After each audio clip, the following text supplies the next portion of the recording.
Elon Musk, also known as Captain Chaos, asserting his right to break off his $44 billion deal to buy Twitter.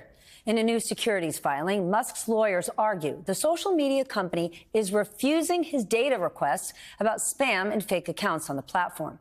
Twitter says it has and will continue to share information with Musk and that it intends to, quote, close the transaction and enforce the merger agreement at the agreed price and terms. Let's welcome back our friend and colleague, NBC News tech correspondent Jake Ward. He's been covering disinformation and studies the effect of social media platforms on human behavior. Jake, I want to start by clearing something up.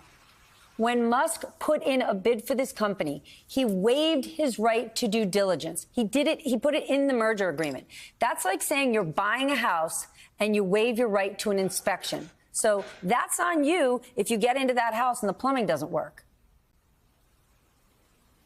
Well, that's absolutely right, Stephanie. And Captain Chaos is definitely the phrase here. I mean, it is amazing to imagine. I mean, can you imagine stepping up to the plate on a purchase like that and saying, you know what, I don't need to look through the basement. I don't need to look through the attic. I don't need a termite inspection. I'm good. And now, of course, we're talking here about a tremendous complaint saying that essentially a big chunk of the platform is spam bots and that he needs to see deeper into it. You know, none of that really makes sense considering that he just absolutely put aside his chance to go deep into the inner workings of this company and just ponied up the promise of the money. So, yeah, an extraordinary turn of events here. However, let's say I bought a house and waived the inspection. But when I bought the house, it said it's a 4-bedroom, 2-bath. Then I buy the house, I walk inside, and I find out it's a studio apartment. He is claiming, or his lawyers are claiming, that the company misrepresented a whole bunch of data. How do we know if that's true or not? The company's saying no way. This just feels like it's going to end up in a very, very expensive court battle. I think that's exactly right. You know, we're looking here, I think, at a very rocky downward path, stumbling toward a court date. Because, yeah, you're absolutely right. I mean, he is using the legal theory that this is some sort of faulty product, right, misadvertised.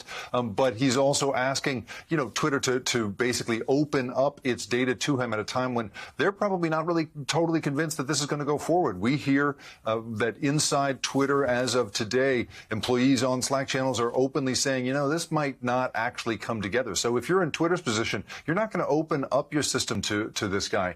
You know, and in the end, it's going to come down to who can afford more court time. And I think at this point, you know, as you mentioned, this is the world's richest man. I mean, he can go and go and go when it comes to throwing money at lawyers. It's not clear that Twitter would want to do that. And perhaps in the end, this is going to be a game of chicken that takes place in front of a judge, Stephanie. All right. He can spend a whole lot of money on lawyers, but he has less money than he did just a few weeks ago. When he put this bid in for the company, Tesla was worth a lot more. Twitter was worth a lot more. Is all of this just a public, embarrassing game for him to negotiate a lower price?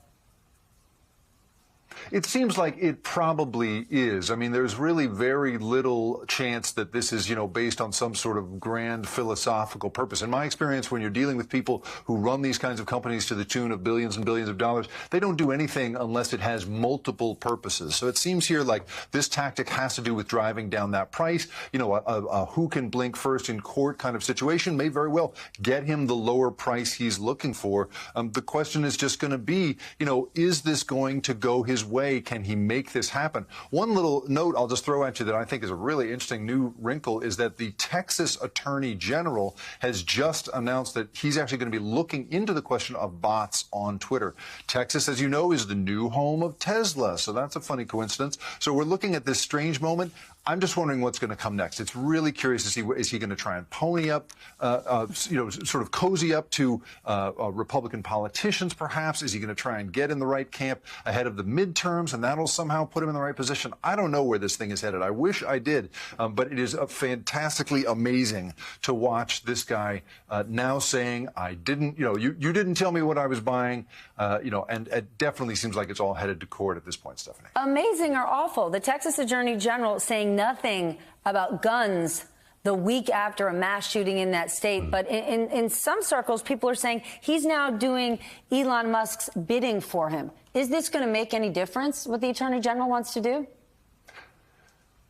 You know, it's not entirely clear that it will, but I don't know. Perhaps in his position, you're in a place where the more pressure brought to bear from external forces, the better. This is not to insinuate that he is somehow arranging this, but it is interesting. And also, the question of beating up on social media like Twitter is a favorite thing in Republican political circles at this point. And so the closer he can get to conservative political figures like the Texas AG, the better he's probably going to do. So all this pressure being brought to bear may very well simply be a way of just driving the price down. But it's going to be a bruising fight one way or another. And it winds up being, possibly about politics in this way.